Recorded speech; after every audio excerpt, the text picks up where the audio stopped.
Nii, tervitused minu poolt. Juhtimislauad olid väga huvipakkuvad, siin küsimusi palju, et enne kontaktidega minugi kontaktid on siis eesnimi perekonnanimi @stat.ee, võite veel ka otse kirjutada, et saaks need vastused kätte.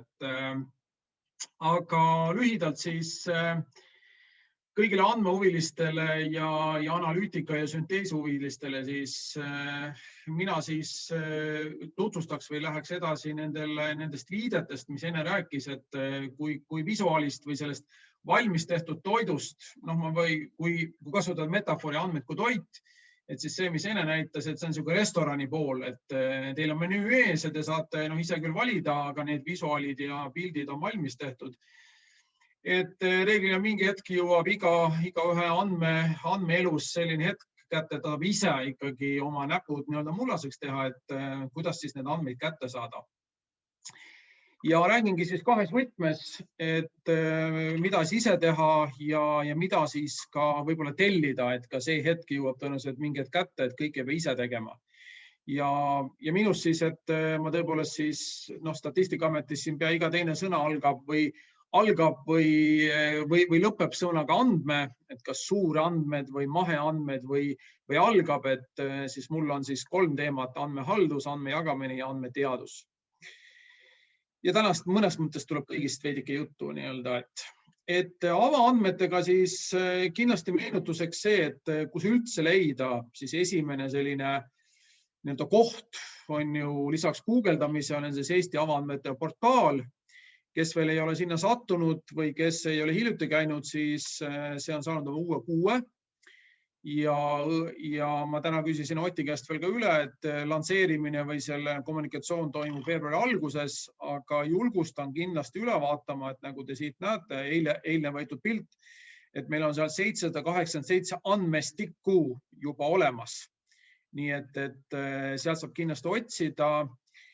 Statistikaametil on ka oma lugu sellega, et omal ajal, kui meil oli vaja Eesti avaandmete indeksis ülespoole nihutada, siis me proovisime oma 1000 või ütleme 500 tabelit sinna ka sisse saada ja siis jooksis vana süsteem kinni lihtsalt. Nii et selle 787 sees ei ole veel Statistikaameti tabeleid, millest kohe juttu tuleb, aga see seisab meil ka ees, et need linkida sinna ära. Aga teie saate siis täna juba eeli info kätte, et kust seda andmestiku kätte saada. Kõik hakkab siis tõesti sellisest portaalist ja selle nimetus on siis meil andmed.stat.ee. Koduleheküljel on sul isegi 3 linki üleval menüüs, siis paremal ja ka keskel menüüdest, et tõenäoliselt leiate selle ülesse. Ja need tabeleid, mida on tõesti siis oma 500 siin või võib-olla isegi veidi rohkem, on jagatud siis gruppideks. Et siin nüüd mõnikord need märksõnad on võib-olla keerulised, aga siis jah, üldiselt nad jagunevad siis keskkonna, majutuse, rahvastiku ja sotsiaalelu alla. Et mõnes mõttes kas isiklik või isikud, sotsiaalelu ja rahvastik, majandus ehk ettevõtted ja keskkond on siis meie see looduskeskkond. Ja siis on veel eri valdkondade või kombineeritud statistikat, näiteks seesama säästev areng või kestev areng, et on kõik olulised näidikud kokku võetud. Ja siis on ka mõningad loendused, et näiteks rahvaeluloomade loendus, millest uus loendus tulebki selle aasta lõpus, aga eelmised loendused on sealt siis kättesaadavad. Ja kuna Statistikaamet saab see aasta 100, siis on ka väga palju ajaloolisi tabeleid, et me enam seda niimoodi ei mõõda või sellist ühiskonna nähtust ei ole olemas, aga et need aegpideva teada oleks olemas, siis neid saab lõpetatud tabelite alt kätte. Võtaks selle baasi ette, et näete vist juba nüüd laivis, jah, minu Chrome'i aknas. Et võib-olla, mis on vaja teada, et esimene intuitiivne viis on see, et võtate selle valdkonna lahti ja hakkate sissepoole minema, näiteks kui keegi tahab kalandusest, siis ta saab siis lõiked kätte ja valides siis ega siin muud ei olegi, et tulevad filtrid kätte vastavad siis teemale. Reeglina siis on olemas vähemalt kas aeg või ruum, aeg siis aegreana või siis ruum Eesti maakonnad või valdade tasandil ja kui need vastavad filtrid on ära valitud, siis saab selle andmetabeli kätte. Seda andmetabelit saab veel salvestada, seda saab veel visualiseerida erinevates lõigetes. Ja ma räägin ka kohe veidikene või mitte masinõppest või masinliidesest apist, et saate ka, kui teil on oma süsteem ja tahaksite, et kogu aeg andmed uueneksid, et siis saate masinpäringu teha selle vastu. Aga võib-olla, mis on vähem teada, aga minu arust väga kasulik on see, et te saate otsida. Et näiteks minu grupis üks inimene oli Pärnumaalt, et kui küsida, et millised andmed on Pärnu kohta, siis saab panna võtmesõna Pärnu sisse ja me näeme, et 250 tabelit tuleb näiteks Pärnumaa kohta siis. Et siin on veel võimalused, ma otsin ainult neid, kus siis näiteks on kas tabeli pealkirjas Pärnu või väärtuses, aga see on väga hea viis saada aru, mis teid huvitava nähtuse, mis iganes, et näiteks kas oravate kohta midagi on, jah, meil on 2 tabelit ka oravate kohta või vähemalt seal tabelis on mingi rida, mis räägib midagi oravatest. Et sellised märksõnu tuleb kasutada. Mõnikord on küll nad sellised, ütleme, statistika spetsiifilised, et näiteks kui uurida lasteaed, reeglina siis tuleb ta nimisõna panna, siis võib tulla mingid lasteasutused ja lasteaiad, aga statistika maailmas on veel omaette termin, haridus, et mõnikord tuleb lihtsalt neid tabeleid ja neid märksõnu teada, et ei leia kõike üles, siis saab ikkagi pöörduda ka meie klienditeeninduse poole stat.ee või meie siis kõneroboti poole, kus suunatakse live chati, kui meie robot IT ei oska vastata, aga see võiks olla esmane viis, et hakata otsima teid huvitava märksõna kaudu. Ja palju neid andmeid või sellest mõttes tõepoolest Statistikaameti roll on ka seletada ühiskonnas erinevaid nähtusi ja neid andmeid siis tõepoolest meil on väga erinevad, kui rääkida siis ütleme sellistest nähtustest ja näitajatest, siis meil on kuskil 3000 näitaja kohta, näiteks üks näitaja on ka rahvaarv, või siin oravate puhul näiteks loomade arv või ekspordimahud või raiemahud, et neid tõesti kõike teada, et meil ka enda majas ei ole inimest, kes kõike teaks, et erinevate valdkondade peale siis inimesed kokku ja saab otsida.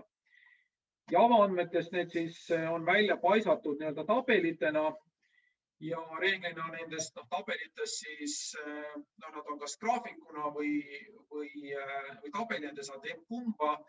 Ja nendest siis reeglina kas on üks või mitu numbrilist näitajat, me kutsume siis kas väljundnäitajaks või andmelaonduses kutsutakse mõõdikuteks neid, või siis on mingid taustatunnused millegi lõikes.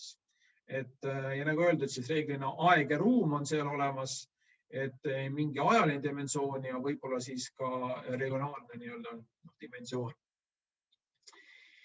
Ja nendel on siis kõigi tabelites seal on lisatäb, mis ütleb ka siis, et millisest statistikatööst nad tulevad ja sealt lingi pealt on võimalik ka isegi metoodiliselt vaadata siis, et kuidas see tähendab, et kui me vaatame näiteks leiate tabeli oodatav eluiga, siis saate vaadata, et aga kuidas seda oodatavat eluiga siis arvustatakse, et kui pensioni aeg jõuab kätte ja keegi ütleb mulle ühe numbri, et siis aga kus see täpselt tuleb, mis see metoodika on, saab selle tagant siis vaadata. Sügavus on ka siin raske ühe teemaga või ühe sõnaga ära rääkida, et on tabelid tõesti, kus on väga mitmeid tulpasi siis ütleme ja väga detailseks läheb mõnel vähem. Et Statistikaametil on roll tagada konfidentsiaalsus. See tähendab, et ühestki ruudust ei oleks tuletatav ei ükski isik ega ettevõte. Et selles mõttes päris detail- või mikroandmete tasandile ükski tabel ei lähe. Me oleme ikkagi sellised, ütleme siis sellised veidi makro või selline droonitasand, et päris rohujuure tasandil selliseid massandmeid ei ole siis avaandmetena väljas.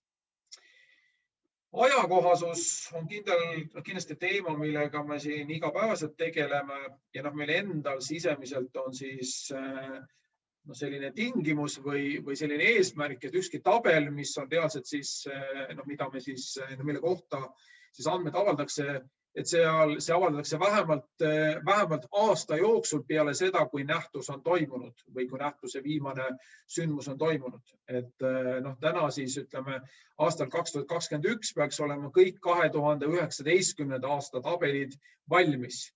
Et kes tahab, võib ise ka sinna sisse minna ja näiteks otsida, et palju on tabelid, kus on aasta 2019 või palju on juba tabelid, kus on midagi ka aasta 2020 kohta. Et need saab sealt siis otsida ja nende kasutuslitsents on selles mõttes vaba, et tuleb lihtsalt Statistikaametile viidata, et olen siin ka selle kasutuslitsentsi ära toonud. Aeg-ajalt on küsitud, et mis need top tabelid on või mis nad on enim küsitud, siis ma mõningad tõin välja, mis meil ka klienditeenindusest on tihti läbi käib, et reeglina siis ikkagi rahvaarv ja rahvastik erinevate lõigete lõikes, siis ettevõtete puhul näiteks keegi tahab võrrelda ennast oma valdkonna teiste ettevõtetega, et kuidas neil läheb, siis seal on siis tabel EM001. Keegi tahab võib-olla saada teada, kuidas on keskmised palgad, siis näiteks tegevusalati, siis on seal PA-ga algav või tabel. Või kui on vaja siis ettevõtetel sellist tööga hõivatud, et palju töötajaid siis on, et siis on üks tabel ja kes huvitab siin kaupade ekspordist, impordist, näiteks tahab vaadata, et kuidas Inglismaaga täna läheb, millised tooted tõusevad või langevad seoses sellega, et Brexit on välja kuulutatud, et siis saab sealt siis jälgida. Ja oluline vaadata, et need tabelid võib olla ühe nähtuse kohta mitu, et vastavalt kas siis ajalise lõikega, et mõned on kuu ja aasta lõikes, mõned on kvartali lõikes või ka siis erinevad detailsused. Ja veel kord, et te saate ise kohe siis esimese visuaali ära teha sealt, et saate ka siis selle maha laadida. Täna veel ei ole võimalust, et seda saaks ka järje hoida või bookmark siis inglise keeles, aga see on meil töös. Et saada siis ka omale teha selline oma järjeleht, et siis seda tegelikult jagada, seda tööd või seda tehtud filtrit siis ka teistega. Ja lisaks veel, et samasugust süsteemi kasutavad ka mõned teised olulised asutused Eestis, näiteks Eesti Pank või ka TAI ehk Tervise Arengu Instituut kasutab samasugust andmebaasi avaandmete näitamise platvormi. Et nad on suhteliselt sarnased, et kui on vaja rohkem tervishoiu informatsiooni või Eesti Pangas, siis Eesti Panga poolt jagatavat statistikat. Ja mõningad sellised kasutuskohad, mida siis ära märkida, et näiteks see on ka võib-olla vähe teada fakt, aga kui siis teie enda asutus, kui te olete seotud ettevõttega või olete ise siis vastutav näiteks finantsjuhi rollis, et siis mõningad andmed me siis kohe peegeldame tagasi. Näiteks meil on siis rakendus, millega kogume andmeid. Sealt on võimalik kohe saada siis tagasi peegeldus teie ettevõtte võrreldes siis valdkonna ja Eesti keskmisega. Aga kui te näiteks ei ole ise valimis, siis te saate ise oma andmetöötlusoskustega, nende samade tabelitega, 3 tabelit, mis ma eelnevalt ka nimetasin, saate selle sama graafiku tegelikult ise valmis teha, teades siis, et näiteks, et te kuulute siis sellesse MTAK-i valdkonda, et see, ütleme siis, tegevusalade liigitus tuleb teil korra üle vaadata. Või näiteks, kes tegelevad siis, ütleme siis eraettevõtetega või ütleme eraisikutega, siis kindlasti oleks vaja teada, et kuidas rahvastikul püramiid välja näeb.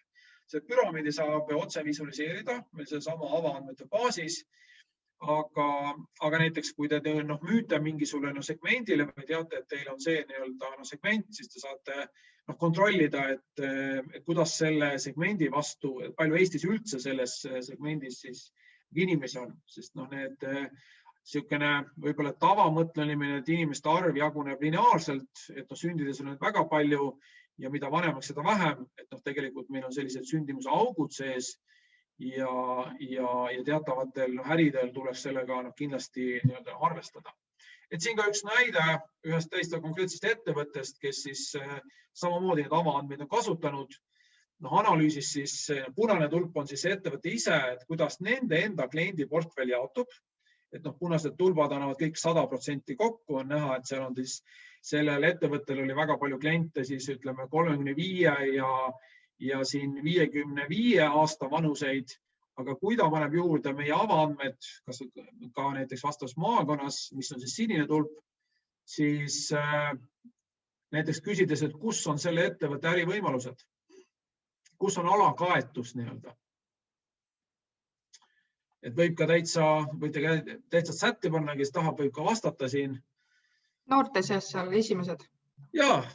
Täitsa õige, ma ei saa kommi või paid jagada siin, aga sõnaliselt saan ikka teha seda, et noorte seas, et kohe on selge, et 20–25 grupis, et kui neil on ainult 5,6% oma klientuurist, aga siis ütleme turul või Eestis on neid 10% sellest kogu rahvastikust, siis on selge, et sinna võiks oma turundusjõud ja ressursid suunata.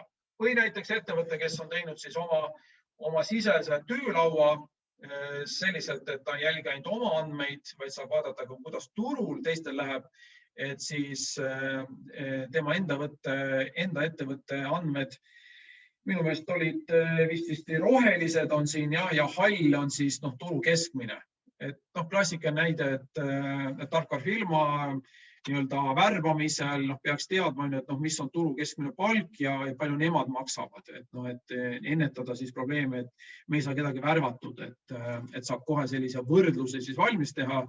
Ja veel kord, kui need on masin-liidesega ära seostatud ja oma äri jaoks, siis need uuenevad automaatselt, et sellest 350 inimest iga päev Statistikaametis teeb tööd.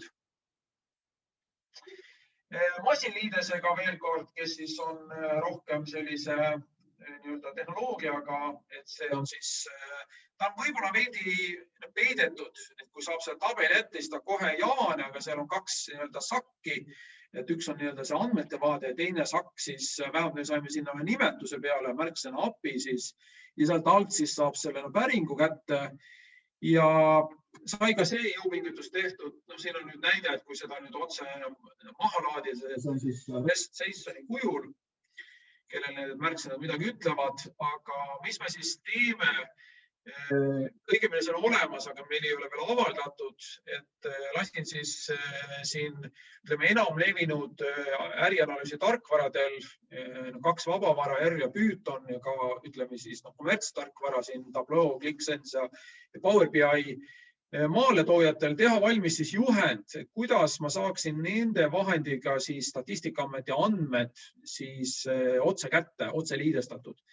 Ja need juhendid on valmis, et kes on just täna-homme seda tegemas, võite mulle kirjutada, ma võin juba juhendi ära saata, aga 2 nädala pärast peaks need ilmuma meie veebilehele, et meil on selline sektsioon nagu tarkvara arendajale, selline sektsioon, see on küll siis ütleme Statistikaameti all, see punasega mul on toodud, et seal siis leiab ka selle masinliidese juhendi ja info, kuidas need andmed siis kätte saada. Siin on üks näide siis, kuidas R-iga, mis on üks ka levinumaid selliste andmeteadlaste ja statistikute töövahendid saada siis tabelist, mis oli siis PA006 kätte siis andmed ja siin on siis võetud praegu 3 tegevusala lõikes, et all siis rohelisega majutuse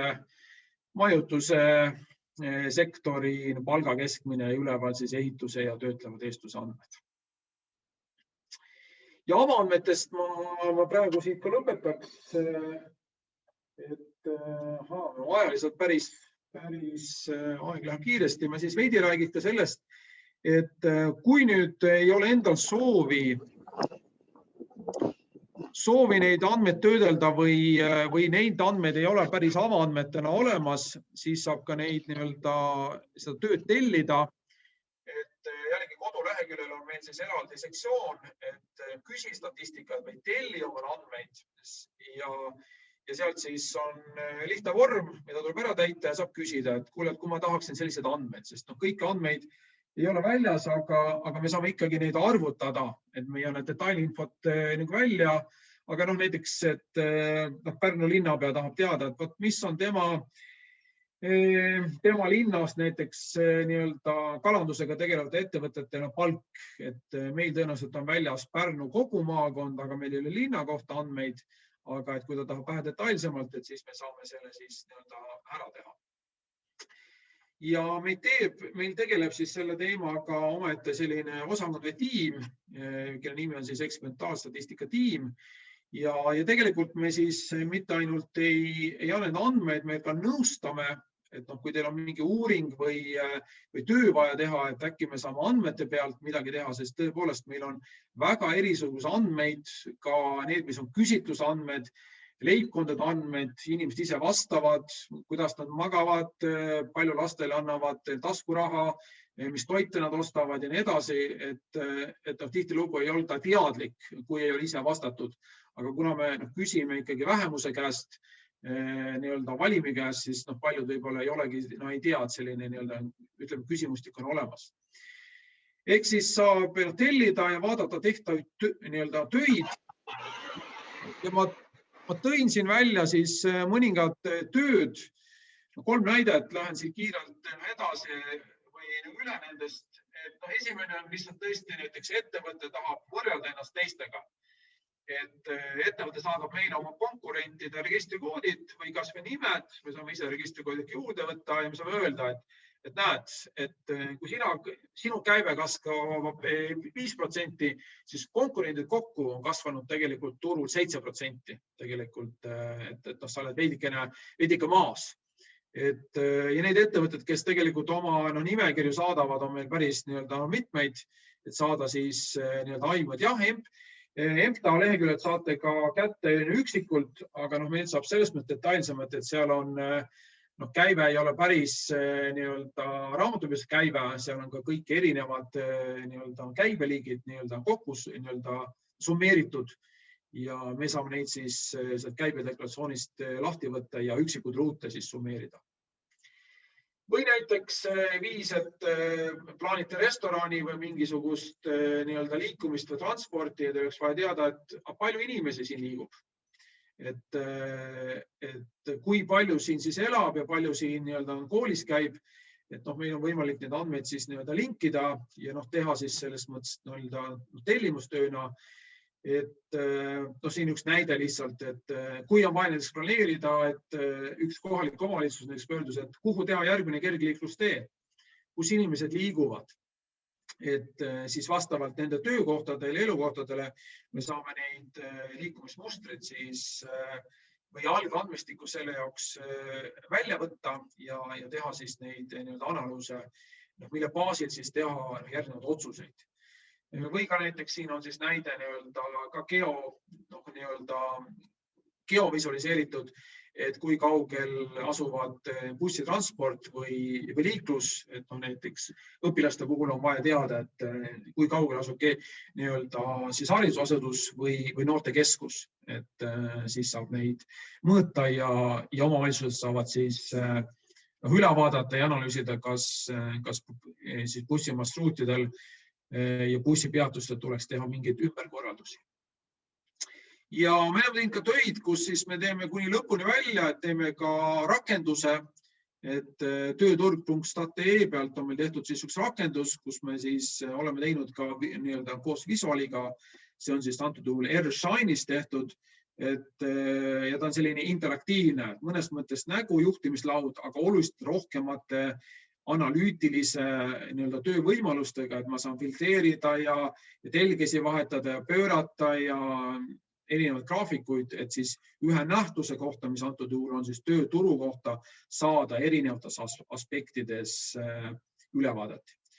Ja mainin siin lõpuks veel ühe rakenduse ära, et mis on osutunud statistika järgi väga populaarseks. Et meie kõige populaarsem rakendus, üllatus, ei ole mitte üldsegi numbriline informatsioon, vaid täheline, nimede rakendus, et kui palju on minu nimelisi või minu perekonnanimelisi. Aga teisel kohal on siis rakendus siin, mis siis avab tausta, et palju minu ametikohal on siis keskmine palk Eestis ja maakondade järgi ja sealt siis seal on oma üle 100 ametiposti, et saab vaadata siis, et kas ma olen ärianalüütik või olen toruluksepp või hambaraviõde, et saab vaadata, mis on siis keskmine palk ja kui ma lähen siis palgavestlusele, siis saab kasutada ka vastavat infot. Et ma siinkohal joone tõmbangi alla, et vaatame, kuidas nende küsimustega siin on. Ja, aitäh, Andres. Tõesti väga põnevad tegemised on Statistikaametil. Siin on paar küsimust appide kohta tulnud, et kas te analüüsite seda, et milliseid päringuid on tehtud, kui kes mida pärib ja muud sellist. Ja lisaks seda, et kas te plaanite ka erinevaid selliseid teavitustegevusi tarkvara arendajatel API osas ja ka just inglise keeles? Ja, kõigepealt tõepoolest analüüsime, et ma ei kujutaks teisitegi ette, et meil on ka kõigil rakendustel sellised logid ja Google Analyticsid peal, et saad aru, kus see kasutaja käib ja lisaks kui mõni rakendustel jääte tükiks ajaks seisma, siis peaks hüppama veel üks lisavidin välja, mis küsib, et kas te olete hädas, kas te vajate abi või hoopis kui olete valmis kiitma rakendust ja seda jagama siis teistega. Et API-de osas ja meil veel kord see teavitus siis praegu on koduleheküljel valmis väljas, et kuidas seda API-t siis kasutada ja endale rakendada ja tarkvara arendajatel ka, et kas või see üritus tegelikult on see, kus seda jagada ja meil koduleht on inglise keeles samamoodi ja ma tahaks arvata, et ka see sektsioon, et ma olen küll API-keelset ingliskeelset juhendit täiesti näinud, et see peaks meil tõepoolest olema olemas, aga on selge, et kõikidele arendajatele me ka ei jõua, nii et igaüks siis igaühe üleskutsega seda infot jagada, et tõesti masinliidesega saab nii meilt kui ka Eesti avaandmetest. Ja tellimustöö on tasuline, et andmed ei maksa iseenesest, aga töö selle jaoks maksab. Nii et sellest mõttes ei saa me küll ümber, et meid eraldi tellimustööd ei kuidagi rahastata, aga reeglina see küsimus on mitte selles mõttes, et kas ta on tasuline või mitte, on selles, et kas ta loob piisavalt väärtust selle raha eest. Nii et ma kutsun ikkagi algus üles nõu pidama ja siis me saame kindlasti ka otsustada, et kas see pingutus neid andmeid kokku saada. Reeglina väiksemad päringud ikkagi me räägime, et võtavad tundides aega ja keskmine hinne on meil siin kuskil 40 € tund, nii et väga tihti see väärtus kaalub üles selle kulu siis selle teenuse osas. Väga lahe. Tore on näha, et kui palju on võimalik Statistikaametilt andmeid ise kätte saada, et ise midagi teha ja lisaks seda, et saada informatsiooni, mille najal siis juba paremaid otsuseid teha, oma tegevust planeerida või muud sellist. Mõned minutid on meil veel aega küsimusteks või kommentaarideks, et kas tahate veel midagi chati kirjutada või anda käega märku ja ise kommenteerida või küsida. Marili küsib siin ja Marili küsis enne ka, et tõesti, et kui Marili on valmis ka Startup Estoniatega või startup kogukonnaga kokku viima, sest tõesti ma arvan seda, et igal ettevõttel tegelikult peaks olema sellised taustanäitajad iga päev olemas, mitte oma kulud ja tulud, vaid kuidas Eestis üldse läheb. Et need oleks kogu aeg olemas ja need on tõesti meil masinliidesega kokku saadavad. Minu teada Euroopas Eurostat on siis, ütleme, et kui Eesti avaandmetel või Eesti Statistikaametis saab Eesti kohta reeglina andmeid ja meil on küll mõningate riikide kohta, aga see on väga spetsiifiline, näiteks siis eksport-import, et palju Rootsist eksportitakse või importitakse, siis Eurostatis on samamoodi on avaandmete portaali ja seal on samamoodi minu teada masinliides olemas. Nii et et kui vaja, ma võin ka üles otsida, ma ei ole ise sealt otse kasutanud, aga Eurostat kodulehekülje pealt tõenäoliselt sa leiab üles nende nii-öelda andmebaasi või database'i ja seal on ka kindla peale masinliidis olemas. Tänud. Mingeid veel viimaseid küsimusi Andresele või ka Enele, kui midagi jäi varasemalt küsimata? Mina küsiks ise, et kas kellelgi on jagada mõnda lugu, et ta juba kasutab andmeid.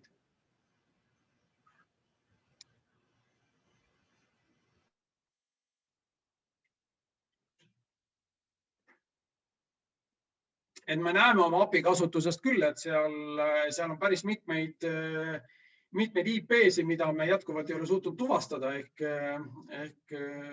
on need siis mingid veebikammijad, mis käivad, aga päris usin elu käib seal API poole peal. Ja andmete kasutamise rakendused on seda oli varasemalt teabeväravas üles toodud ja ka on praegu uues portaalis erinevad rakendused olemas. Et kui kellelgi on midagi kasutusel ja tahab seda ka näidata teistele, siis andke endast kindlasti märku. Ja ma võibolt lõpetan sellega, et tõenäoliselt ütleme, et ma ei näe, et tehniliselt oleks mingeid probleeme, et tõepoolest need asjad on meil nii metaandmed kui ka kirjeldused ja masinliides kokku, et tõenäoliselt see, mis lõpuks jääb ikkagi see, et kas ma saan need andmed, mis mind huvitavad. Aga isegi kui neid meil täna ei ole, siis me talletame need päringud ja kas või tulevaste aegade jaoks me saame analüüsida ja see diskussioon käib meil siis riigis ministeeriumitega kogu aeg, mis võiks olla uued tabelid, et näiteks me teeme täna e-resident, uurime, et kuidas välistudengid panustavad Eesti majandusse, et need tabelid võiksid hakata kogu aeg olema, mitte ühekordselt. Et teie iga päring tegelikult nügib ka meid selles osas, kas tulevikus võiks seda infot hakata koguma. Et ärge kartke ka selles mõttes küsida, kui meil isegi ei ole, siis kindlasti ta käib meie sellise hindamiskomisjonist läbi, kas me peaks tegelikult hakkama seda infot koguma. See on hea üleskutse, millega lõpetada, et nügime edasi seda kogu teemat.